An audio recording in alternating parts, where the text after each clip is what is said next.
tiap perkara yang elok tapi kamu tidak baca bismillah pada permulaannya, jadi abtar. Abtar ni qalilul barakah, jadi sikit keberkatannya. Mana kalau kita kata bismillah nak makan nasi, lebih berkat. Bismillah masuk rumah, lebih berkat kepulangan kita. Bismillah start kereta, lebih berkat perjalanan kita. Bismillah kita nak beli sesuatu, barang yang kita beli akan lebih berkat dengan bismillah. Nampak? Iqra bismi rabbikal ladzi khalaq. Bacalah ya Nabi, wahai Muhammad, akan nama Allah yang menjadikan segala perkara. Nak, tu.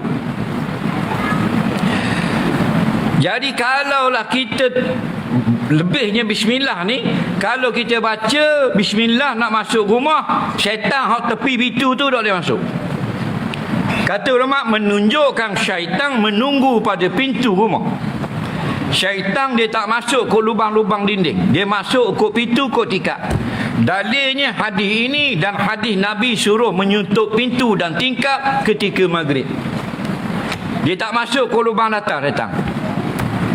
Sebab dalam hadis itu Nabi kata bila maghrib, dekat dengan maghrib, tutuplah pintu dan tingkap. Itu hadis sahih. Faham? Kenapa? Kerana ramainya syaitan berkeliaran. Dan ulama membenarkan balik buka pintu dan tingkap selepas jauh daripada waktu maghrib, matahari sudah tenggelam. Nah, jadi kalau siapa yang sudah tutup pintu ketika maghrib dan tingkap dia tutup, syaitan ada di luar, walau rumah dia ada lubang angin dan sebagainya, tak masuk. Kerana dia masuk ke pintu dan ke tingkap. Jadi ni dia nak tupang bermalam, kita balik nak tupang. Mana kalau kita buka pintu, buka gitu saja, dia masuk. Dia kata mana? Qala syaitan adraktumul mabita. Mabit ni tempat bermalam. Nah, secara khusus, kalau makna yang umum, tempat kita berehat. Syaitan kata kita berehat. Nah, sariang dah kerja ini. Nak asuk ni, goda ni. Mai cari rumah awak tidur pula. Tengok rumah Pak Leh masuk dak bismillah. Pernah lah rumah. Lagi. Nah, 3 ada 4 ekor masuk dalam. Macam-macam hak kepala otak, telinga besar, mata bulat. Tak? Dan apabila kita makan, kan tuan rumah balik makan tak? Makan, duduk atas meja makan. Yang makan yang. Oh, panggil sayang. Nak panggil bini dia. Nak. Laki suat dak kata bismillah, bini pun suat dak kata bismillah. Syaitan duk ita.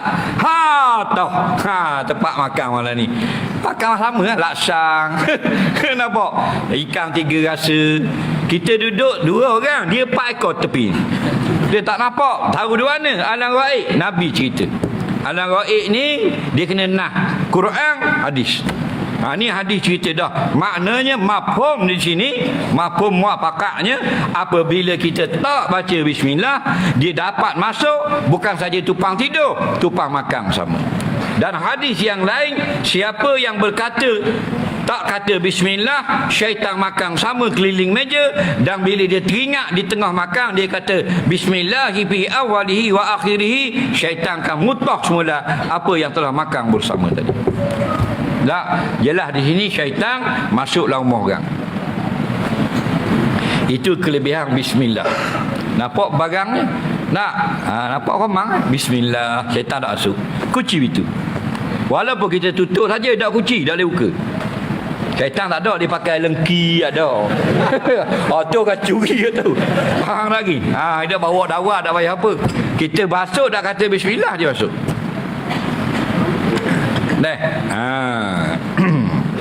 Jadi apa yang kita makan, dia makan. Kalau begitu kata ulama yang mensyarahkan hadis, syaitan ini dia berkata-kata, syaitan ini dia makan dan minum. Dan syaitan ini dia bermalam. Dalil hadis ni. Dan malang mana? Malang cara dia. Kita tidur cara kita manusia, a'radul basyariah, perangai manusia. Dia a'radul syayatin, perangai syaitan.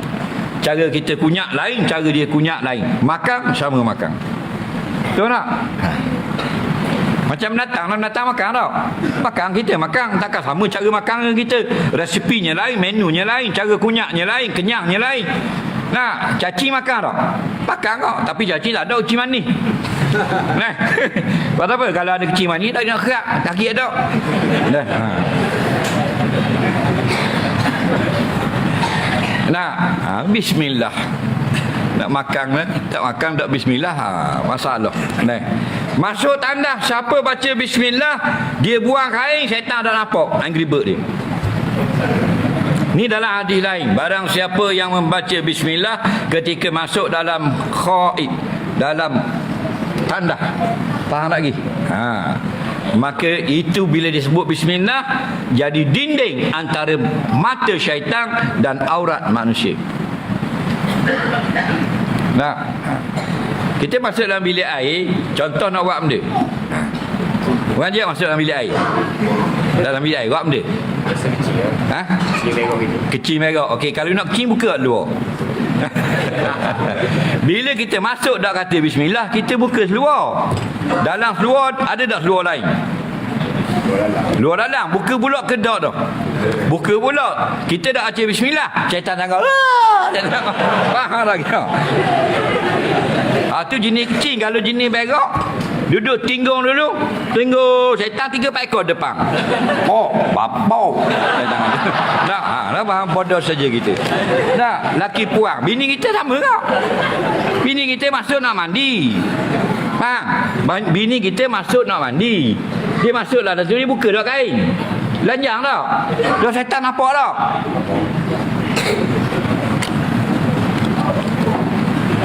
Saturma baina aurati bin Adam wa ayyunil jan qauluhu bismillah inda dukhulil qalaiq au kama qala. Nah, yang menjadi dinding, jadi tertutup antara jin dapat nampak aurat manusia ketika masuk tandas dia baca bismillah. Jadi faham saja, siapa masuk tandas nak berak, nak kecil, nak mandi, dia kata bismillah, maka syaitan tak nampak. Jadi selama ni syaitan nampak tak kita? Lama dah. Kali 2 baca bismillah. Nah, 40 tahun tengok. Syaitan kata Allah lugar dah ni. Syaitan tengok muka ni natan lugar dah aku tengok. Nah, tu suruh mengaji. Nah, bila mengaji malam ni balik lagi baca bismillah, dia nampak tak? Tak nampak, dia celaka aku. 40 tahun dah aku tengok. Kali pun malam ni tak boleh tengok. Untuk qul hal yastawil ladzina ya'lamuna wal ladzina la ya'lamun. Allah katakan adakah sama orang yang datang mendengar ilmu agama dengan orang yang tak datang mendengar ilmu agama? Tak sama, kerana dia tak dapat pengetahuan. Rugi saja-saja.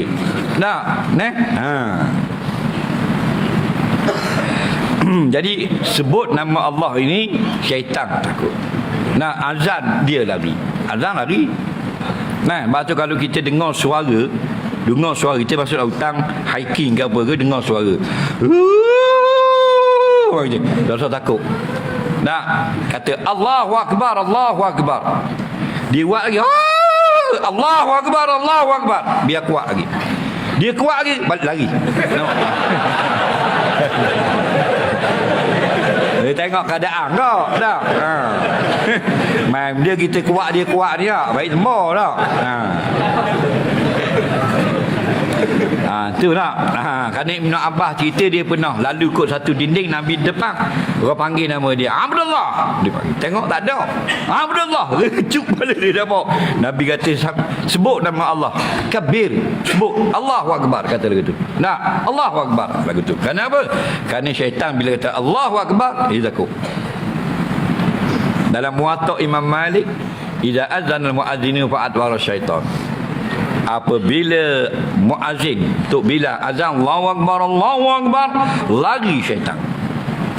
Dalam satu hadis lari sampai Batha, satu tempat yang sangat jauh, beberapa kilometer daripada Madinah.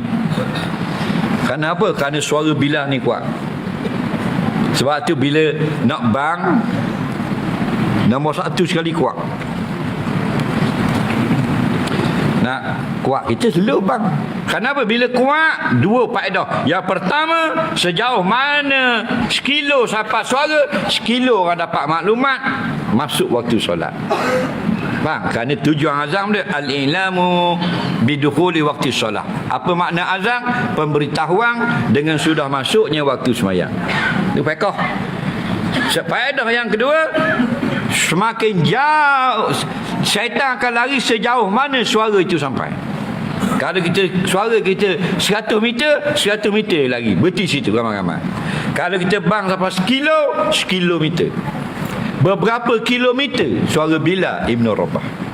Apa? Pasal Nabi kata dah, pada hari ini mesyuarat nak tahu cara azan, tak tahu lagi. Malam tu mimpi. Antara yang bermimpi Abdullah bin Zaid radhiyallahu anhu, sahabat Nabi.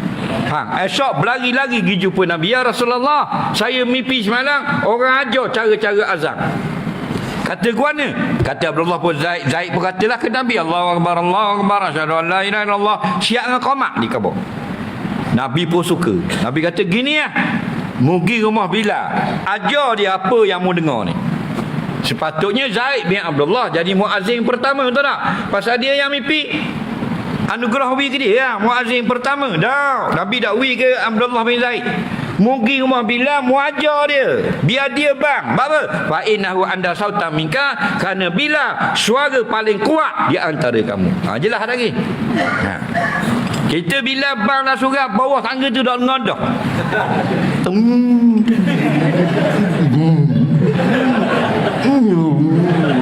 Dak dengar dah. Bukan aku bajela dah. Teluk menara tu. Dah. Bukan kata biar betul, biar kuat. Nah, orang dengar azan. Nah, ni macam dalam payang. Nah, biar kuat. Kalau tak mampu dah tukarlah. Betul tak? Kalau mampu dapat umur 200 tak apa. Suara nyari molek teruskan. Tapi dah tak mampu dah, tak larat dah. Nah, dapat dak dengar benda. Nah, mayang pun dak dengar. Ropuan duk jual selendang ni. Dia mayang dah. Bas niat. Tu bila macam tu lari kau mak.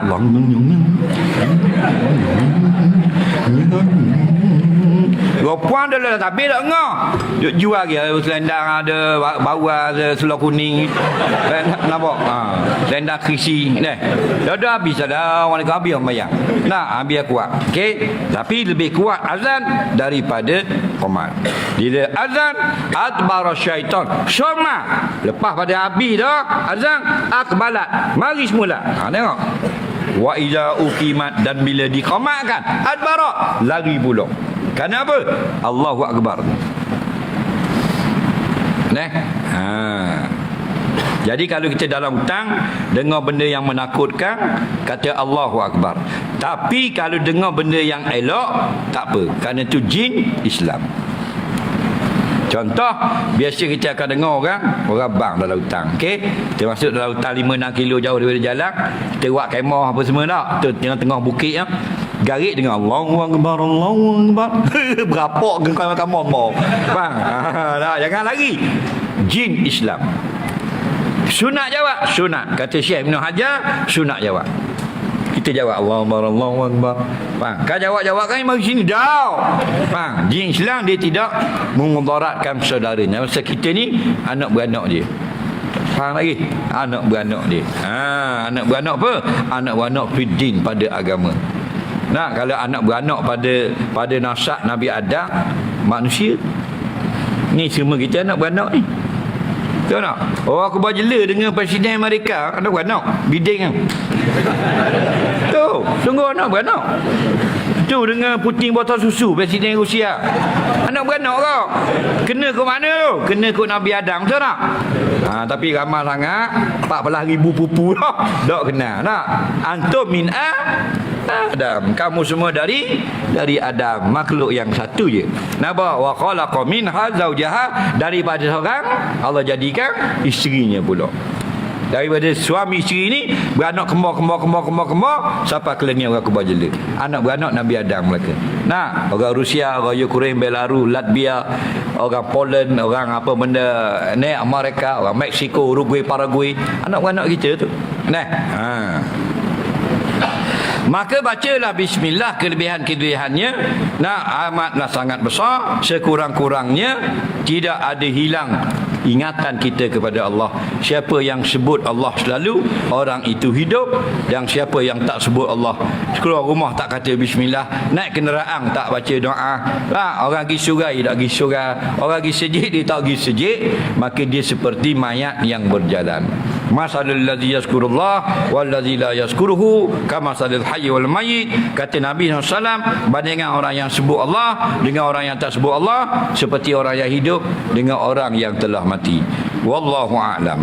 Sebelum kita menjawab soalan, lancarkan pungutan derma sumbangan untuk surah Al-Furqan Kampung Kubang Jela Manis Terengganu. Petugas menggunakan beg karung berwarna pink dan berwarna biru seperti yang tertera di hadapan ini. Sila bergerak daripada hadapan dinding surau berlahan-lahan ke belakang sampai semua memberi sumbangan. Semua sumbangan tuan-tuan dan puan malam ini untuk tabung pengurusan surah Al-Furqan dan kepentingan maslahah qaryah terdekat atau sekitar. Pelan-pelan kutip. Jangan buat tidur.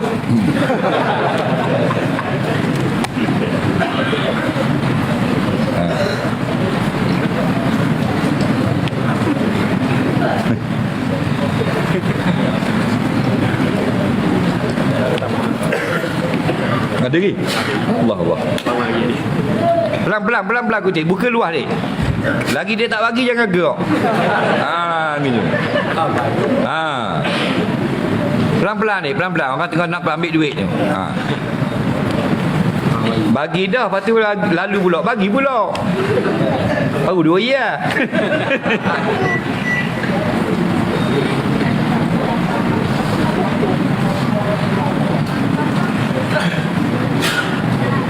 Bagi-bagi. Duit ni untuk kegunaan surau kita. Masuk RM1 buat bayar api, kayalah kita. Tak, atas sebulan tu atas bil kita masuk RM1. Api RM800. Tapi duit kita ada RM1 situ. Segala orang buat ibadat sebulan tu kita dapat juga qada RM1 tadi. RM5 qada RM5. Bila dapat bayar dengan daripada Allah, tidak ada yang sedikit. Apa dah kan? Kerja dengan company kaya. Sambil sampai belakang, sampai luar-luar tu.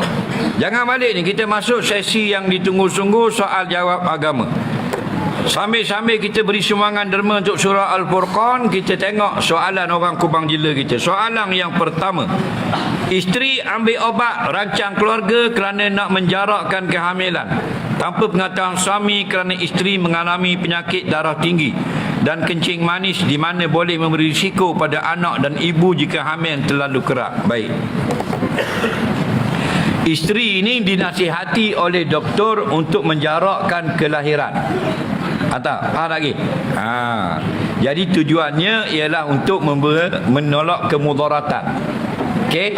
Tapi dia tak bagi tahu kepada suami dia menggunakan ubat. Faham tak lagi? Dengar baik-baik. Hukum asal kita menjarakkan anak ini atau merancang keluarga ini makruh. Dia tidak haram. Okey? Hukum merancang keluarga, menjarakkan anak makruh. Nah, bila makruh itu? Jika kita menggunakan kaedah yang tidak membahayakan diri. Kalau guna kaedah yang membahayakan diri, haram. Kenapa makruh? Sedangkan kita guna ubat-ubat yang tidak merosakkan kesihatan. Kerana bercanggah dengan sunnah. Nabi SAW suka anak yang ramai. Batu Nabi kata, inkahul waluda, kahwinlah perempuan yang banyak beranak. Yang beranak acak. Kalau boleh bini kita 2 tahun 3 kali beranak. Ambulan duduklah pagar dah tumpik dah. Tunggu beranak sama, faham? Itu yang terbaik. Kenapa Nabi suka kita beranak ramai? Fa ini mukassirum bikumul umam yaumil qiyamah. Kerana aku rasa bangga menjadi umat yang paling ramai aku menjadi nabi yang paling ramai umat pada hari kiamat. Faham? Dia nak jadi nabi yang umatnya paling ramai. Okey? Tetapi ulama membenarkan apabila kita nak jarakkan anak, makruh. Bila makruh? Bukan sebab menjaga kesihatan. Okey? Adapun kerana menolak kemudaratan. Kalau dia mengandung, hamil berbahaya. Menurut pakar, kalau dia mengandung boleh membahayakan nyawa ibu, maka itu tidak lagi makruh, dibenarkan syarak. Kerana apa? Kerana bila ada masalah, hendaklah kita hilangkan masalah. Kaedah kita ad-dararu yuzalu. Faham? kemudaratan taklah kita elakkan. Jadi yang tak betul awak tak khabar ke suami, beritahu ke suami, dan suami tidak berhak nak marah benda ini. Faham lagi? Kena akur. Soalan seterusnya, jual vape haram ke tidak? Vape belum. Jawabnya bagai yang ulama sebutlah, dua pendapat tentang hak isyak ni dua. Satu pendapat haram, satu pendapat fuqaha makruh. Guana ada beza gini. Yang jadi haram itu bila dia merosakkan kesihatan, maka hukumnya haram. Kerana wala tulku bi aidikum ila tahlukah. Jangan kamu sengaja rosakkan kesihatan kamu. Jadi haram atas itu. Dan yang kata makruh jika tidak merosakkan kesihatan. Dah apa makruh? Tidak harus makruh kerana membakar harta yang sia-sia. Okey? Situ duduk makruh. Kalau merosakkan kesihatan haram. Jadi bila haram jual, bila haram hisap haram jual, makruh jual, makruh hisap makruh lah jual. Itu kaedah. Faham lagi? Tak sabar lah. Kerja 8 jam tapi kita curi tulang, apakah hukumnya? Hukumnya harus dan haram. Kita dibayar kerja 8 jam baru boleh balik. Orang akan upah kita RM50. Contoh, awak kerja dengan saya masuk pukul 9, balik pukul 4 petang. Contoh 8 jam. 9, 10, 11, 12, 1, 2, 3, 4, 7. Masuk pukul 9, balik pukul 5, 8 jam. Okey? Kita balik pukul 3 contohnya, curi tulang lah. Nah, atau dalam 9 sampai 5 tadi ada masa kita lari, tak buat kerja. Faham lagi? Dan tidak dibenarkan. Sebab tu kalaulah batu hukumnya ada kalanya harus, ada kalanya haram. Bila haram, jika kita memang disyaratkan oleh majikan bekerja mengikut masa, maka dia mencuri masa, hukumnya berdosa. Kenapa? Kerana kita sengelat pada perjanjian. Bilakah harus? Syarikat itu bapa kita yang punya. Faham? Boleh. Faham lagi situ? Jadi goliknya siapa punya syarikat? Orang yang punya. Kita suka tak kalau kita ambil pekerja yang curi tulang? Suka tak? Jadi Islam ni gini, kalau tak suka orang buat kat kita, jangan buat kat orang. La yu'minu ahadukum hatta yuhibba li akhihi ma yuhibbu li nafsihi. Tak sempurna iman kamu sampai dia suka benda yang baik pada orang lain seperti dia suka benda yang baik pada dirinya. Maka mafhum mukhalafahnya sampai dia tak suka benda yang tak baik pada dirinya, gitu jugalah dia tak buat benda yang tak baik kepada orang yang lain. Kalau kita tak suka, manusia ni tak suka ditipu oleh pekerja, jangan tipu orang lain. Okey? Soalan seterusnya, kita tangkap lembu atas highway, kita jual lembu itu halal atau haram? Haram. Bila jadi halal? Ada perenggannya. Mana? Hendaklah diisytiharkan lembu yang ditangkap itu untuk datang tuannya mengambilnya. Bolehkah kerajaan mengenakan denda? Boleh. Atas denda itu tidak menindas. Bila sudah diumumkan, sudah dikenakan hukuman, tak ada datang pun lagi, maka boleh ditetapkan satu masa lembu itu sudah tidak bertuan, baru boleh dijual. Bukan tangkap terus jual, nyanyi ke Pak Mak? Lagi tangkap terus jual tak boleh. Mesti diisytiharkan dan disuruh tuan dia datang ambil dulu. Okey? Bila tak datang ambil, sama macam benda yang tak datang tuntut. Kita pergi potong baju kedai orang, kedai bajik, kedai jahit. Setahun tak mari-mari. Jadi ada ulama fiqh kiaskan dengan barang temuan. Tunggu sampai setahun tak datang juga, lepas isytihar boleh disedekahkan. Soalan seterusnya,